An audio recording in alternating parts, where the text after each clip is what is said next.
Charles Todd may not be known widely across the world, but to those in central and southern Australia, he is best known for connecting that Australian continent to the rest of the world with his ambitious Overland Telegraph Network.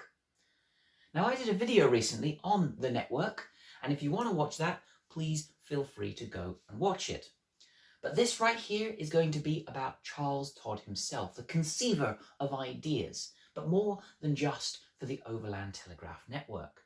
He was an astronomer, a meteorologist, and also a great electrician. And what do I mean by all those things? Well, you just sit right there and I'll tell you.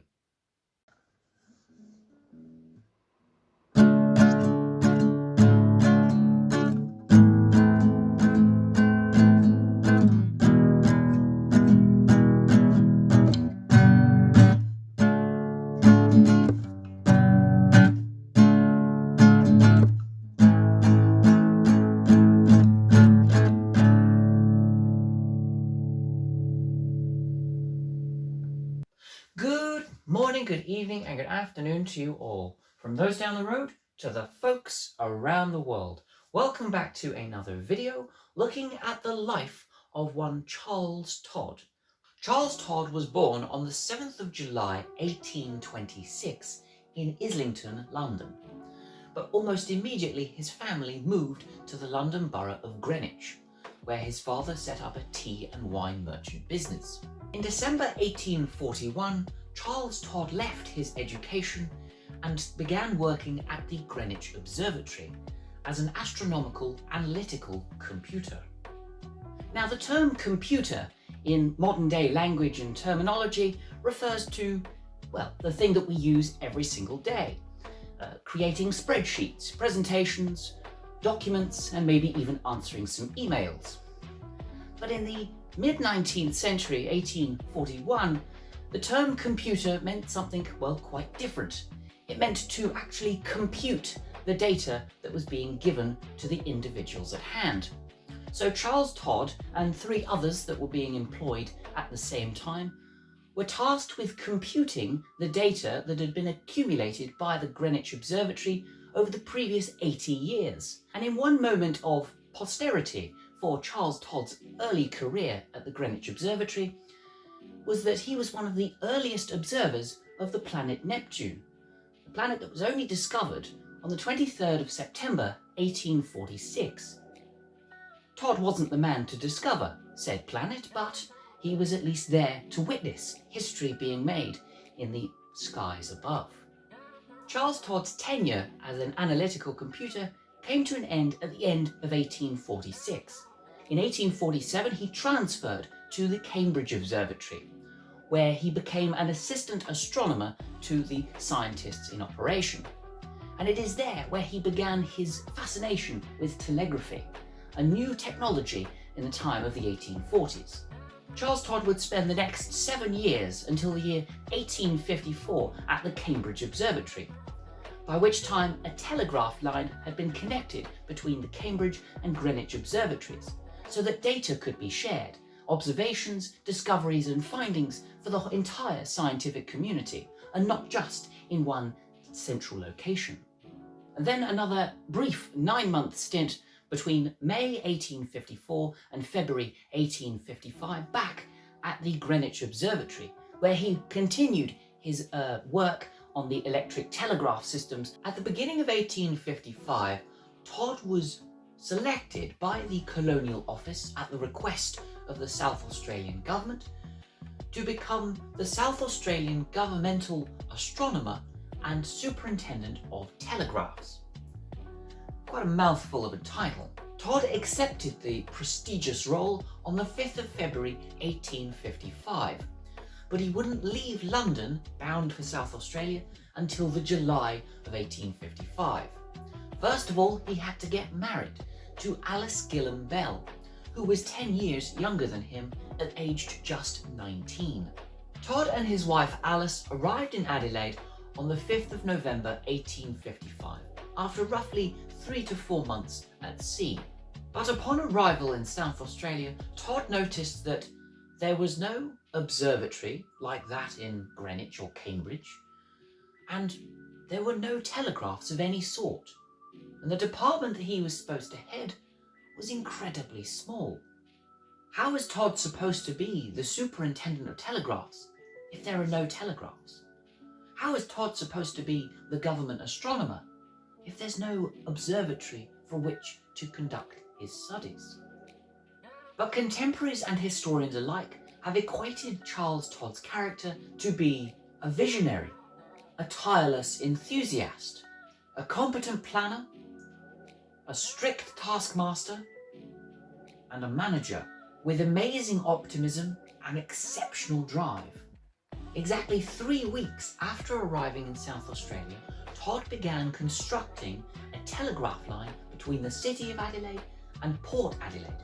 It was completed in 2 weeks, finishing on the 10th of December 1855, and properly fully operational by February 56. He also set to work building the Adelaide Observatory, which was completed in 1860. In the June of 1856, Todd was able to meet his counterpart from the state of Victoria, a man by the name of Samuel Walker McGowan. He was a Canadian who had arrived in Melbourne in 1853 with an equally ambitious plan to connect Australia via a telegraph system, and with him brought a number of Morse code machines. Todd and McGowan both drafted a report and petitioned their respective governments to connect the major cities of Adelaide and Melbourne via a telegraph network system. The governments thought that this was a good idea, so between 1857 and 1858, construction of a network was completed. But of course, Todd wanted to be ever more ambitious than just a line between Adelaide and Melbourne. He wrote a letter to the famous explorer Charles Todd in the 1850s, and it reads thus: "I look forward to the time when the telegraph system will be extended to join the several seats of commerce in Australia, and also it is no idle dream in the present age of wonders, when I shall be able to connect Asia by submarine cables via Calcutta to London." Although Todd may have been ambitiously optimistic in his idea to connect to Calcutta and London, he also had to be pragmatic and realistic in his expectations.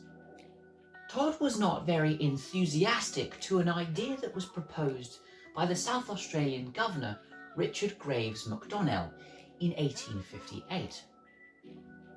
The governor had proposed running the telegraph network through the centre of Australia to the northern coastline, and from there across to Asia via an undersea cable. Todd's problem was that by 1858 the centre of Australia had been largely unexplored, if really at all.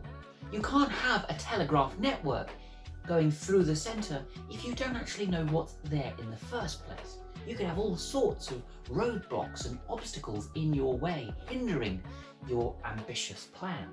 But by 1870, things would drastically change, and Todd's optimism would be greatly exacerbated. John McDowell Stuart was the famous explorer that made it through the centre of Australia to the northern coastline in 1862.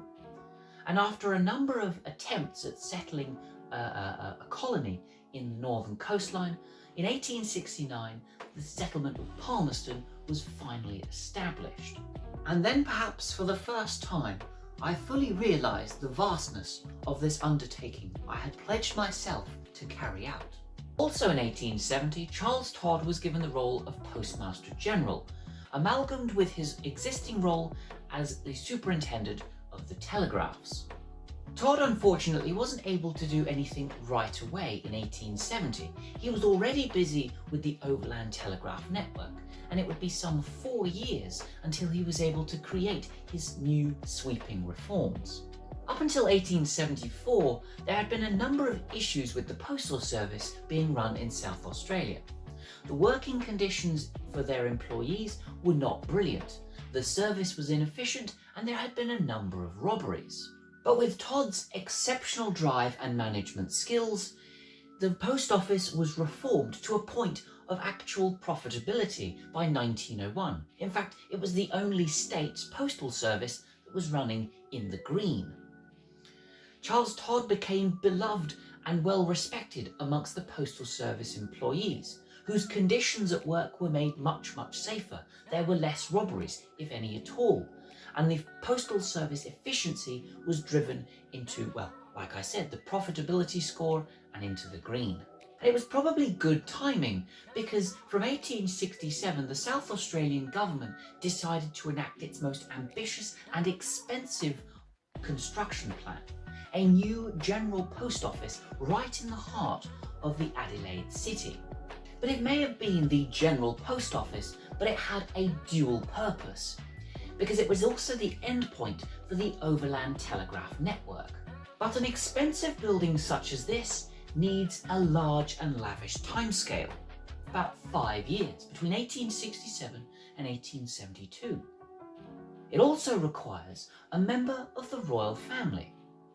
The Duke of Edinburgh, Prince Alfred, second son of Queen Victoria, visited South Australia in late 1867 and laid the foundation stone of this new general post office. And he laid the foundation stone to the clock tower that sits in the heart of that building and dubbed it the Victoria Tower after his mother. But not only does it need a royal member, it also needs a demonstration of the new electric lighting by South Australia's great electrician, Charles Todd.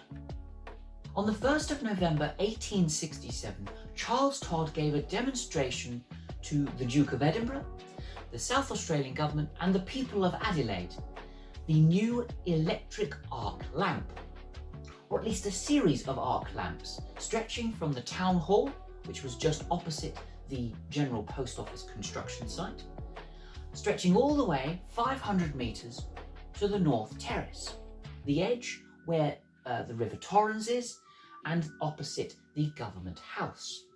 Now, I understand that an arc lamp means absolutely nothing to those of you at home, unless you're already a technology historical expert. So I will give a demonstration. A modern light bulb looks somewhat like this.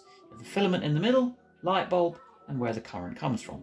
And that is what gives you the light.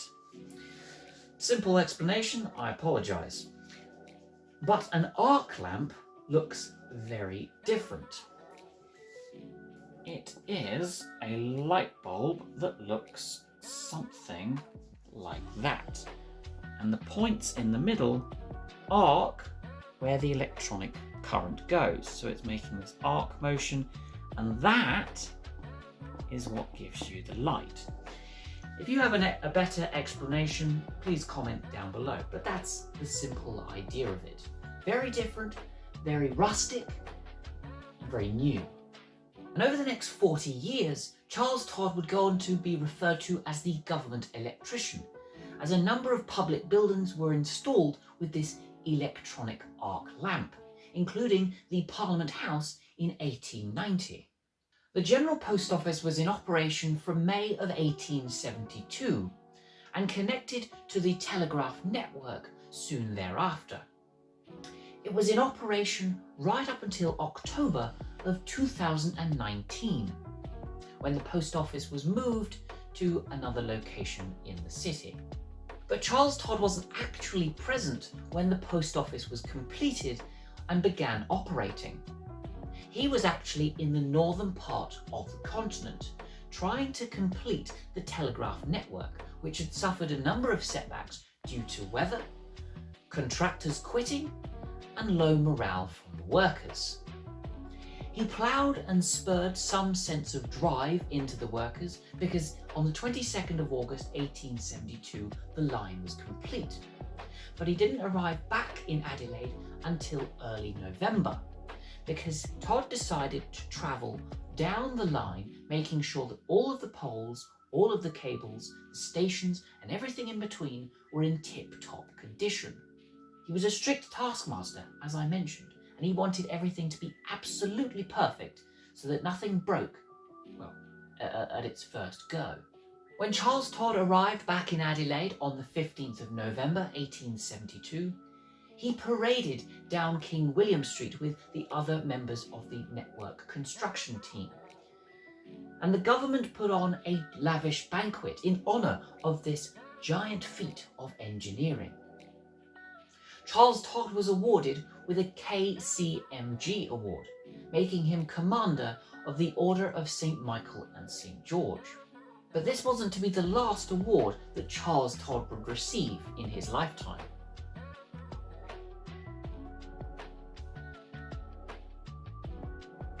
Whilst Todd's astronomical and meteorological achievements are a little bit more low-key than his engineering efforts, they are still vitally important not only to the South Australian state, but also to the departments and scientific fields that they are part of.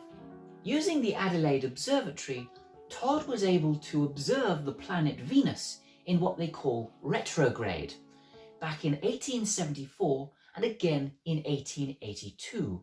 And with observatories also dedicated to the study of the weather, Charles Todd was also able to observe various weather patterns occurring statewide.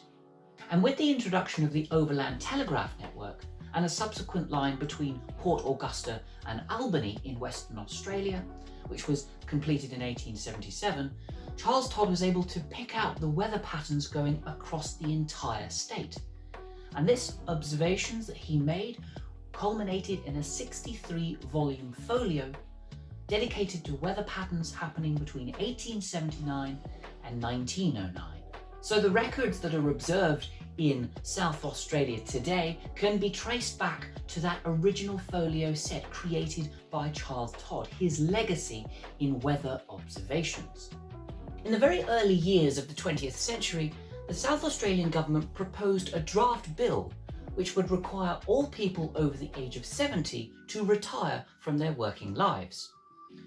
But in 1900, Charles Todd was aged 73, which meant that he would have to retire should this new bill be introduced.